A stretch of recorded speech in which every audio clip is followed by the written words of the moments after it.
Je vous salue encore une fois de plus ce soir, au nom de notre précieux Seigneur Jésus-Christ. Oh yes, lui le maître de temps et des circonstances. C'est lui qui a reçu le nom le plus élevé au-dessus de tout autre nom. C'est lui lorsqu'il dit un mot, toute chose s'accomplit. C'est lui devant lequel il n'y a point d'ombre de variation. C'est lui en qui nous pouvons mettre notre confiance, tout en sachant qu'il est fidèle.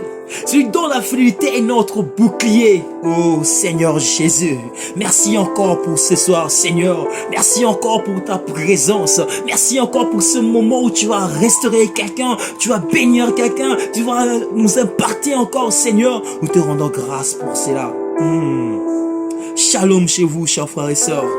Yes, c'est vrai que ça fait longtemps qu'on n'a pas eu à partager ensemble. Mais par la grâce de Dieu, nous sommes de retour, nous sommes là ce soir. Oui, permettez-moi encore ce soir de venir sous forme audio, le temps de fixer certains petits problèmes techniques et nous reviendrons en vidéo et en image. Yes. J'aimerais que tu puisses m'aider à partager ce message avec une personne, avec un ami. Je veux que tu puisses m'aider à partager ce message avec quelqu'un que tu désires le faire, quelqu'un que tu apprécies. Oui, nous allons partager ce soir ensemble. J'aimerais que tu puisses me prêter simplement ton attention pendant quelques minutes. Et je promets de te la rendre très bientôt. Et ce soir, j'aimerais partager avec vous ce thème que Dieu a mis dans mon cœur. La saison des oubliés. La saison des oubliés. La saison des oubliés. Vous savez, une saison est définie comme étant une période particulière de l'année. Ou encore une période de l'année où se concentre intensement certaines activités physiques. C'est que certaines activités sont réservées pour une période précise. Et j'aimerais te dire et te garantir que le Seigneur avait réservé ce temps pour toi. Il avait réservé certaines activités dans ta vie, certaines activités divines dans ta vie pour cette saison où nous sommes en train d'entrer. Oui, c'est un vent nouveau qui souffle sous ta vie. Il y a un vent nouveau qui souffle. Qu'on pouvait le dire, le prophète Élie, j'attends un vent puissant qui est en train de crier. J'attends un bruit qui annonce la pluie. Et je me te dire que la pluie est en train de venir. Le Seigneur est en train de restaurer. La restauration divine est déjà enclenchée. La vision divine est déjà enclenchée. Ce n'est plus qu'une question de heures. Qu'on pouvait le dire à Habakkuk, c'est la promesse, attends-la car elle parlera à son temps. En d'autres termes, la promesse doit se manifester, elle doit parler et elle doit crier. Mais il y a un temps précis où Dieu a prévu pour que la promesse puisse crier. Oh oui, nous sommes au mois de mai. Le chiffre 5, c'est le chiffre de la manifestation du Seigneur. J'aimerais déjà te le dire, te l'encourager encore. Le Seigneur est en train de visiter. Le texte de base que j'aimerais partager ce soir, c'est dans Ésaïe 40, à partir du verset 27 au verset 31. J'aimerais lire au nom de Jésus-Christ. Il a dit ceci. Pourquoi dis-tu Jacob? Pourquoi dis-tu Israël? Ma destinée est cachée devant l'Éternel. Mon droit passe inaperçu devant mon Dieu. Ne te l'ai-je pas dit? N'as-tu pas compris? Le Dieu de gloire et de l'éternité qui a créé les extrémités de la terre. Il ne se fatigue point, il ne se lasse point. On ne peut sonder son intelligence. Il donne de la force à celui qui est fatigué. Il augmente la vigueur de celui qui est tombé en défaillance. Les adolescents se fatiguent et se lassent. Les jeunes hommes chancellent. Mais ceux qui se confient en l'Éternel renouvellent leur force. Ils prennent le vol comme les aigles. Ils courent et ne se lassent point. Ils marchent et ne se fatiguent point. Ce que j'aime avec ce passage, c'est que le Seigneur commence à poser une question. Il pose une question, il dit, pourquoi dis-tu que ma destinée est cachée devant le Seigneur? Comme plusieurs parmi nous ce soir, nous allons commencer cette année avec force. Tu as commencé l'année avec de prières. Tu as commencé l'année avec de moments de consécration. Des moments où tu t'es privé de beaucoup de choses pour chercher la face de Dieu. Mais arrivé à un certain moment, tu sens la fatigue venir. Tu ne ressens plus la force de prier. Tu ne ressens plus la force d'avancer. Tu ne ressens plus la force de te donner. J'aimerais te dire et te garantir, ne t'abandonne pas, ne te relâche pas. Car le Seigneur n'a pas oublié oublié. J'aimerais dire à une personne qui s'est dit, ma destinée passe n'aperçue devant le Seigneur. Le Dieu est en train de visiter mes voisins. Il a visité ceux avec qui nous avons prié au mois de janvier. Il a donné le travail pour les gens pour qui je priais. Mais pour moi, Seigneur, pour moi, où est ta main? Jusqu'à quand dois-je attendre? Jusqu'à quand dois-je attendre, Seigneur? Est-ce que tu me vois, ô Père? Est-ce que tu penses en moi? J'aimerais dire à une personne qui se pose tellement de questions, qui promène le regard inquiet chaque jour, qui se demande, qui se lamente, Seigneur, où est-ce que tu es? J'aimerais te dire que le Dieu de gloire est avec toi. Oh, la saison des oubliés est arrivée. La saison de ceux qu'on avait cru oublier de Dieu est arrivée.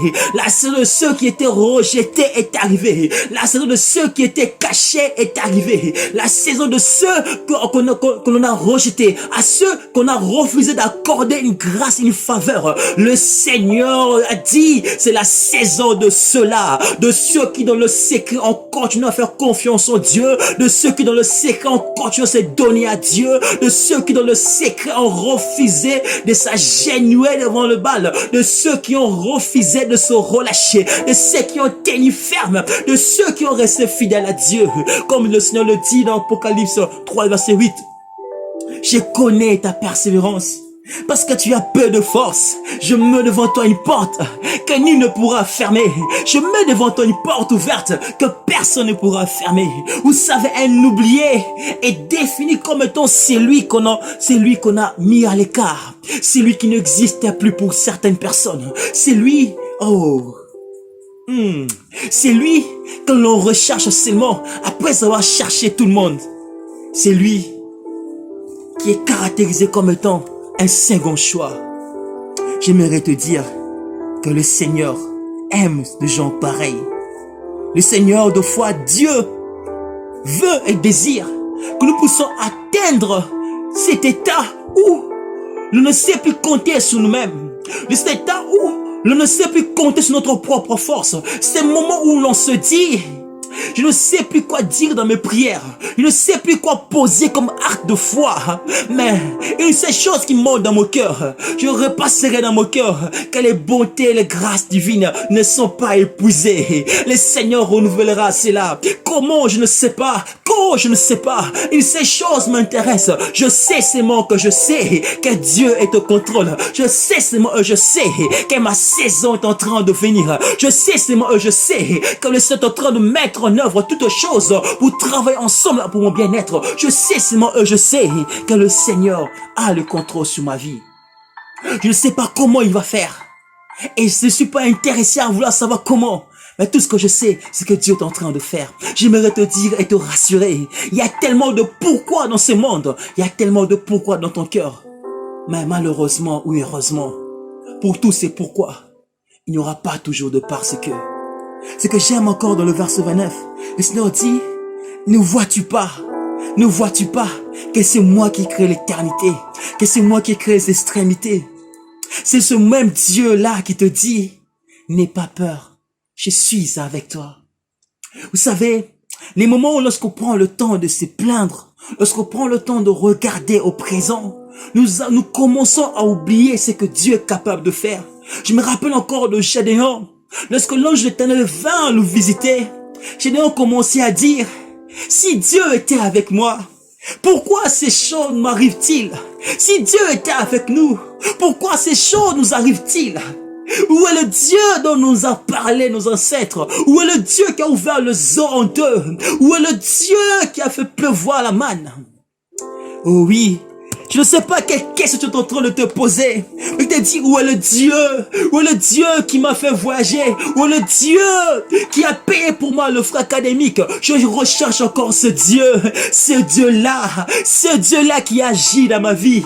Si Dieu est avec moi, pourquoi tout ne semble pas marcher?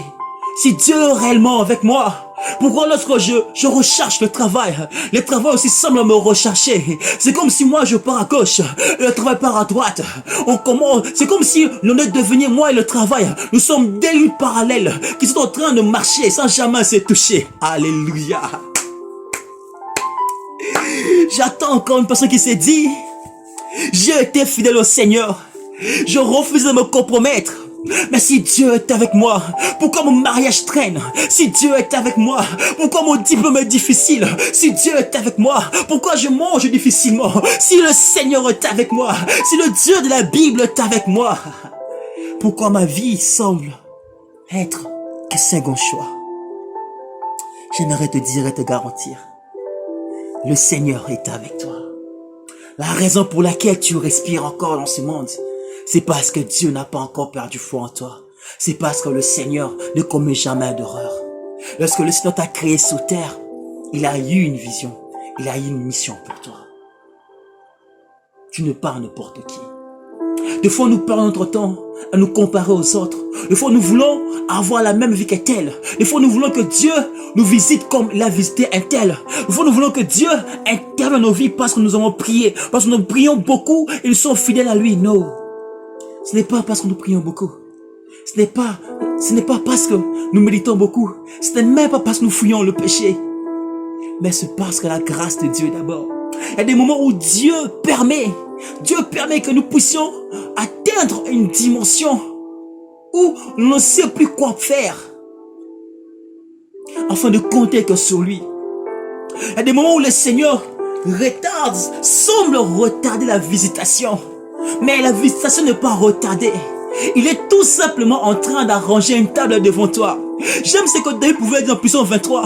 Que le Seigneur dresse devant moi une table en face de mes ennemis. C'est que des fois nous perdons le temps à regarder nos adversaires, à regarder nos défis, à crier vers Dieu, à menacer Dieu. Alors que Dieu est tout simplement en train de préparer une table pour nous recevoir comme invité d'honneur. J'aimerais te dire, arrête de déranger le Seigneur. Sois un homme qui respire la prière. Sois un homme qui demeure fidèle à Dieu, qui persévère, qui sait attendre le moment opportun, qui sait persévérer dans la prière, qui sait être patient avec Dieu, avec une attitude de prière. Apprenons à laisser Dieu préparer la table pour nous recevoir comme invité d'honneur. Je ne sais pas ce que tu désirais avoir que tu n'as pas eu durant ces 4 mois, mais j'aimerais te garantir que l'année n'est pas finie et que l'année n'est pas perdue pour toi. Alors arrête de te limiter. Arrête de croire que parce que tu n'as pas étudié cette année, que c'est fini pour toi. Non. Le Seigneur est en train de préparer quelque chose pour toi l'année prochaine. Je ne sais pas ce que Dieu te réserve pour le mois qui reste de cette année. Je n'ai aucune idée de ce que Dieu te réserve pour le 7 mois de cette année. C'est que j'aime avec le chiffre 7, c'est que c'est le chiffre de la perfection. C'est le chiffre où Dieu a agi et fait des choses avec perfection. Il y a des grâces que Dieu est en train de préparer pour toi. La saison a déjà changé. Ce que tu n'as pas réalisé, c'est que la saison a changé. Ce que tu n'as pas encore réalisé, c'est qu'il y a un vent nouveau qui commence déjà à souffler.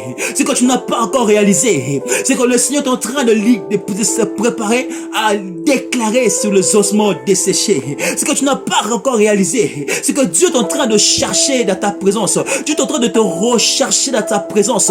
Le Seigneur est en train de te rechercher, non plus pour prier beaucoup, mais maintenant pour déclarer sur les ossements desséchés. Ce que tu n'as pas remarqué, c'est que le Seigneur est en train de restaurer les années qu'on dévorait les sauterelles, les années que tu sembles avoir perdu, le mois que tu sembles avoir perdu. Mais avant de restaurer le mois et la semaine, il commence par restaurer un jour. Voilà pourquoi il me dit de te dire, relève encore la tête et viens à sa présence. Parce que lui n'a pas fini de travailler. Il n'a pas fini. Il n'a pas encore dit son dernier mot. Alors ce soir, il ne s'agit que d'une simple introduction. Et j'aimerais sans plus tarder parler tout simplement de 3 personnes. De 3 catégories des oubliés. La première catégorie que j'aimerais parler, ce sont les gens que Dieu teste. Le cas de Joseph, n'est-ce pas? Dans Genèse 40. Nous connaissons tous l'histoire de Joseph. C'était une personne que Dieu avait oint, à qui Dieu avait accordé une grâce incroyable de rêve. Joseph avait de rêves, mais Joseph ne pouvait pas encore traduire ou interpréter ce rêve. Il dépendait de son père. Et le diable a voulu tuer Joseph par cause de jalousie, mais parce qu'aussi il voulait tuer cette grâce que Dieu avait mis dans Joseph. Les circonstances. Certaines circonstances peuvent arriver dans ta vie où tu penses comme si ta vie était enfermée quelque part, où tu ressens comme si tes ailes étaient brisées, mais tu dois voler, mais tu ne sais pas monter haut. Ce que j'aime avec Dieu, c'est qu'il dit qu'il renouvelle la force de ceux qui se confient en lui. Il redonne la vigueur. Il vole comme des aigles. Il vole comme des aigles. La saison a déjà changé. Arrête de pleurer pour le passé. Dieu a déjà changé les saisons. Vous savez, Joseph, en Égypte, il a subi plusieurs choses. Après avoir été vendu par son frère, après avoir été séparé de sa famille, sûrement il se disait, un jour je reviendrai. Un jour je reviendrai. Et puis, il a commencé à se dire, je ne partirai plus. C'est fini. Parce que si je rentre, on va encore me tuer. Joseph se retrouvait dans une situation où il se disait, je suis un esclave, mais si je m'échappe et que je rentre chez moi, on va me tuer. Parce que si on m'avait vendu tout en voulant me tuer, mais qu'on ne l'a pas fait, cette fois-ci, qu'est-ce qui se passera?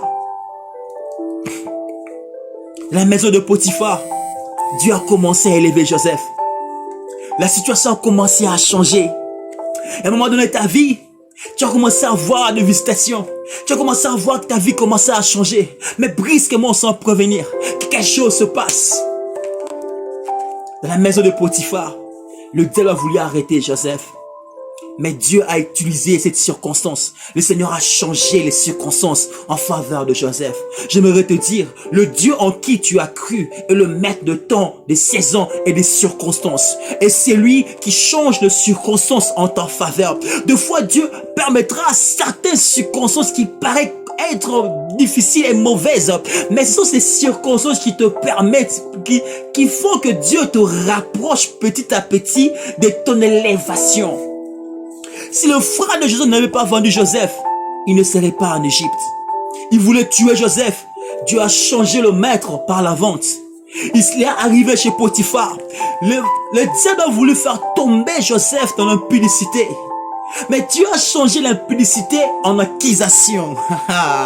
C'est que Joseph a quitté la maison de Potiphar pour la prison. Il a quitté une autre prison pour une autre prison. Arrivant en prison, Dieu a commencé encore à élever Joseph. Mais durant tous ces moments, le Seigneur est en train de travailler le cœur de Joseph. Oui, il y a un temps où Dieu permet certaines choses dans ta vie. Ce n'est pas un hasard. Quand Dieu permet une situation dans ta vie, ce n'est pas pour te tuer, mais c'est pour te rendre meilleur. Lorsque Dieu est en train de te tester, c'est parce que tu as de la valeur en lui. On ne teste pas n'importe quoi. On teste seulement l'or et l'argent parce que ce sont des métaux purs et des métaux qui ont de la valeur. Lorsque Dieu vient pour te tester, lorsque Dieu vient pour briser le moi en toi, lorsque Dieu vient pour te briser avant de te façonner selon son image, réjouis-toi. La Bible nous dit dans Jacques 5, le verset 12 et 13, que celui qui est dans l'affliction se réjouisse et que celui qui est dans la joie puisse prier. Alléluia. Parce que Dieu est en contrôle. Lorsque tu vis en harmonie avec le Seigneur, lorsque tu es fidèle à l'œuvre de Dieu, lorsque tu apprends à te confier à Dieu, lorsque tu apprends à compter, à crier sur Dieu, lorsque tu réalises que tu es en bon terme en harmonie avec le Seigneur, mais que Dieu est en train de te tester, lorsque tu réalises que la situation que tu traverses n'est qu'un test que Dieu est en train de te faire subir, agis comme Job. Demeure fidèle à Dieu, car tu en sortiras. Tu en sortiras de ce test glorieux. Tu en sortiras. Ta foi deviendra encore plus puissante après ce test. Oui, Dieu est en train de tester Joseph parce que Dieu voulait se rassurer que Joseph avait développé le caractère inébranlable. Dieu voulait se rassurer que lorsque le pharaon allait élever Joseph, que Joseph allait être capable de diriger, que Joseph allait être capable de ne pas se venger. Dieu voulait se rassurer que Joseph avait appris à compter sur lui.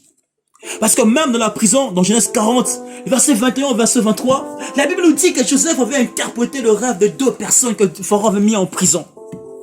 Mais lorsque le temps était venu pour eux de sortir, Joseph a demandé au panetier, souviens-toi de moi. Mais la Bible dit ceci, C'est que lorsque le panetier s'est retrouvé dans la position élevée à la maison des pharaons, il a eu à oublier Joseph. Deux fois, Dieu permet que les hommes t'oublient. Ce n'est pas que Dieu ne t'aime pas, c'est qu'il ne veut pas partager sa gloire avec d'autres personnes. Deux fois, Dieu permet que les hommes puissent t'oublier, afin que lui seul puisse te lever, afin que tu puisses compter que sur lui. Deux fois, Dieu permet que les hommes te rejettent, tout simplement parce qu'il veut que ton élévation soit quelque chose d'extraordinaire. Lorsque les gens regarderont, ils pourront dire, ça c'est Dieu.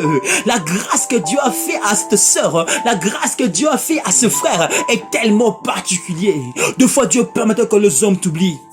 Lorsque tu vois les hommes te rejeter, lorsque tu vois les hommes t'oublier, lorsque tu vois les gens à qui tu as fait du bien t'oublier, lorsque tu vois les gens pour qui tu as prié être élevé, ils t'oublier et ne même pas demander ton CV, n'aie pas peur, ne tremble pas.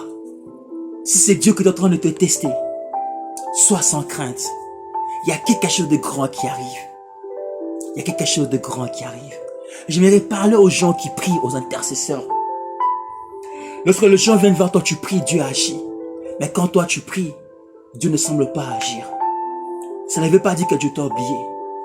Ça veut tout simplement dire que le Seigneur veut que tu puisses lui faire confiance. Que tu puisses te reposer sur lui. Que tu puisses apprendre à lui faire confiance. À ne pas te dire, parce que je prie pour les gens, Dieu fera la même chose pour moi. Non. Tout simplement, Seigneur, je te fais confiance. Si je prie pour les gens, c'est la grâce que tu me fais de participer à la victoire de plusieurs personnes. Mais moi, je mets ma confiance en toi. Lorsque nous traversons des moments difficiles et compliqués, il faut que nous puissions savoir si c'est Dieu qui est en train de nous tester ou nous sommes en train de traverser des moments difficiles parce que nous sommes dans le péché, ou encore si c'est le diable qui est en train de vouloir nous détruire ou nous déstabiliser. Yes, le Dieu de gloire est présent. Joseph, arrête de pleurer. Arrête de pleurer. Si le panetier avait fait sortir Joseph de la prison, Joseph allait être redevable au panetier. Je vous dis, le panetier allait commencer à revenir à dire à Joseph, c'est grâce à moi que tu as trouvé ce travail, c'est moi qui t'ai fait sortir de la prison, tu me dois quelque chose. Mais le fait que le panetier n'a pas pu faire sortir Joseph et que Joseph est sorti parce que Dieu avait changé la saison en Égypte. Ce n'était plus la saison où les sorciers, les mages étaient incapables d'interpréter le rêve de Pharaon, mais c'est la saison où Dieu a commencé les rêves en Égypte. Et Dieu savait que j'ai quelqu'un en prison que je préparais. J'ai quelqu'un que je préparais pour interpréter le rêve. C'est celui-là pour qui je préparais. La saison ici, c'est pour toi. Nous sommes dans une saison où la grâce que Dieu a mis en toi va être utilisée. Où ce que Dieu a mis en toi sera utilisé et recherché. Nous sommes en train de rechercher un homme qui possède ton potentiel. Nous sommes en train de rechercher une femme qui possède ton potentiel. J'aimerais te dire que tu as longtemps été caché, mais Dieu est en train de te faire sortir. Oh, dans la compagnie, on est en train de rechercher un homme qui sait parler comme toi. On est en train de rechercher une femme organisée comme toi. Tu n'as pas besoin d'avoir des qualifications. C'est Dieu qui te qualifie par sa grâce. La grâce localise, la grâce qualifie, la grâce ouvre le porte, la grâce fait asseoir et l'onction fait briller. Mais ce que Dieu te demande, c'est de lui faire confiance. Mets à Dieu ta confiance. Est-ce que tu es là? Est-ce que tu es là? Cet homme que Dieu recherche, et tu l'as. Cette femme que le Seigneur est en train de rechercher, c'est à toi que je suis en train de parler. La grâce que Dieu a longtemps mis en toi, cette grâce que tu te disais, oh, à quoi ça sert? Dieu est en train de le faire rechercher. Il dit encore que le monde attend avec un ardent désir la révélation de Fils de Dieu. La révélation de Fils de Dieu est arrivée. C'est le temps et la saison où Dieu est en train maintenant de t'exposer. Comme un potier qui travaille le vase. Il y a un temps où il prend l'argile, il frappe l'argile, il brise l'argile, il enlève le bulbe dans l'argile. Il y a un temps où Dieu met l'argile dans le feu. Il y a un temps où le potier se met à décorer l'argile. Mais il y a un temps aussi où le vase est exposé. C'est ton temps, ta saison. Toi qui as longtemps été oublié. Donc, il y a longtemps cru que Dieu t'avait oublié. Je viens te dire ce soir que c'est le temps et la saison où Dieu est en train de te révéler, de t'amener à sortir. Joseph devait passer à travers toutes ces étapes pour développer la fidélité en Dieu, pour développer la confiance, pour développer aussi les pardons, mais aussi beaucoup plus la sagesse de la gestion. Oui, c'est dans la maison de Potiphar que Joseph a pris la gestion de blé. C'est là-bas que Joseph a compris que l'Égypte produit telle quantité. Il faut cette telle quantité pour pouvoir nourrir tout le monde. C'est en prison que Joseph a compris que deux fois, lorsqu'on t'accuse et que tu n'as pas commis ce crime, il faut que tu restes attaché à Dieu. Joseph a compris la gestion de la prison. Il s'est dit, je ne vais pas laisser les circonstances qui m'entourent me brider ou me commander. Je choisis de rester moi-même fidèle à Dieu. Je choisis de rester moi-même. Je choisis de me garder pur et inébranlable. Joseph a refusé de se relâcher. Oui, deux fois avant que Dieu te donne ce qu'il y a à toi, te donnera ce qu'il y a à autrui. Deux fois Dieu nous teste d'abord. Comment est-ce que nous gérons les responsabilités qu'on nous donne avant de nous donner les responsabilités qui nous sont dues. Tu désires une grande manifestation de la gloire de Dieu. Mais j'aimerais t'inviter à regarder ta chambre. Tu as ton ampoule qui est morte depuis plusieurs mois. Tu n'as pas encore changé cela. Si tu n'es pas capable de gérer les petites choses, comment veux-tu que Dieu puisse te confier de grandes choses? Apprends à développer un caractère inébranlable. Apprends à développer le caractère qu'il faut pour la visitation. Apprends à préparer le terrain, à préparer le sentier pour la visitation. Apprends à laisser Dieu briser encore, à briser le moi, à briser la chair, afin que la gloire lui soit rendue. Car le Seigneur, après nous avoir élevés, il ne veut pas nous perdre. Joseph est resté fidèle à Dieu. Et même lorsque Pharaon l'avait reçu, ce qui a permis à Pharaon de faire confiance à Joseph, c'était son attitude. Il a dit, je ne me genouillerai pas devant un homme, parce que cela est interdit dans la parole de Dieu. Je préfère mourir qu'à de m'agenouiller devant un homme. Et Pharaon a compris, a dit, cet homme qui n'a même pas peur pour sa vie, mérite d'être élevé. Il mérite ma confiance. Parce que Joseph avait refusé d'être un hypocrite. La maison de Potiphar, Joseph a refusé de tomber avec la femme de Potiphar. Il a refusé de se souiller. Il a refusé d'accepter le chemin court. Il a refusé de rester dans la maison de Potiphar. Deux fois, Dieu nous a introduit une certaine saison de gloire. Mais ce n'est pas définitif, mais nous voulons le point avec l'homme. Nous aimons tellement nous habituer à une saison. Lorsque Dieu change de mouvement, nous avons du mal à vouloir changer avec lui. Change de mouvement, change de position, change encore de dimension de prière, change de dimension de consécration, parce que Dieu a déjà changé le mouvement. Dans la prison, Joseph a refusé d'être un malfaiteur. Il a refusé de se comporter comme le malfaiteur. Oui, ce n'est pas parce que tout autour de toi est ténébreux que tu dois aussi éteindre la lumière qui brille en toi. Ce n'est pas parce qu'autour de toi, les gens sont en train de corrompre pour trouver un travail. Ce n'est pas parce que les gens sont en train de tomber dans l'impudicité que toi aussi tu dois le faire. Ce n'est pas parce que les gens sont en train de mentir sur leur CV que toi aussi tu dois le faire.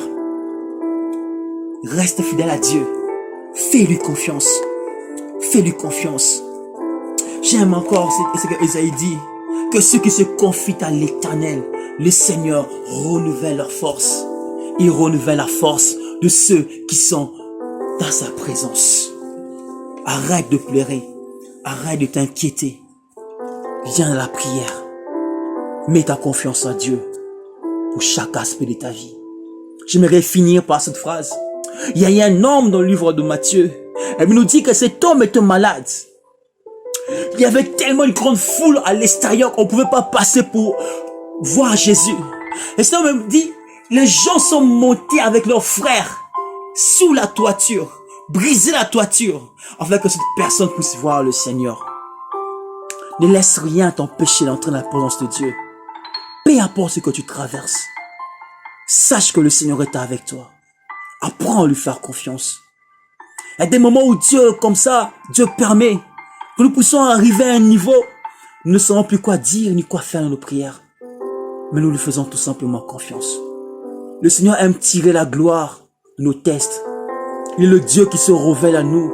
À chaque fois qu'il faut traverser à travers un événement, à travers un test, il y a une révélation de la personne de Dieu que nous connaissons. Il y a aussi une révélation du potentiel divin en nous que nous prenons connaissance.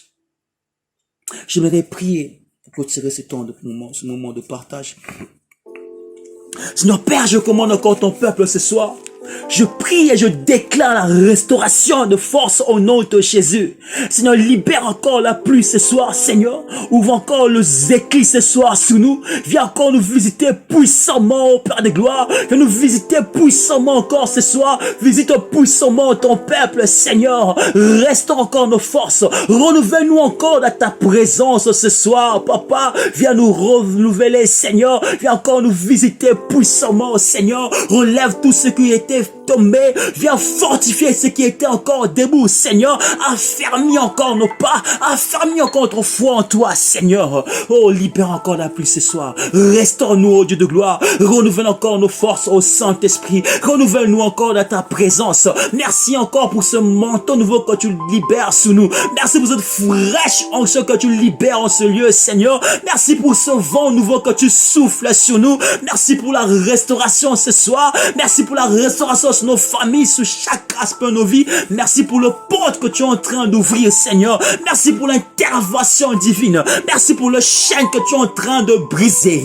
Merci pour le porte que tu es en train d'ouvrir, Seigneur. Merci quand tu es en train de effacer les limitations. Merci quand tu es en train de effacer les condamnations, Seigneur. Merci parce que tu es en train de nous restaurer ce soir. Tu es en train de nous renouveler ce soir, au Père de gloire. Nous élevons ton nom, Seigneur. Nous élevons nos mains très haut. Nous élevons ton nom encore ce soir. Merci au Père de gloire. Béni soit ton nom, ô Dieu Tout-Puissant, Seigneur Jésus-Christ. Amen. Et voilà. Ce soir, nous avons juste introduit et nous continuerons encore la deuxième partie déjà ce samedi. Ce samedi, nous serons là vraiment à temps. Et ce soir, nous nous excusons encore vraiment pour l'heure à laquelle nous commençons. Et que le Seigneur vous bénisse. Les rendez-vous est pris déjà pour ce samedi à 21h30. Heure de Cape Town et 20h30 heure de Kinshasa. Que le Dieu de gloire vous bénisse. Amen.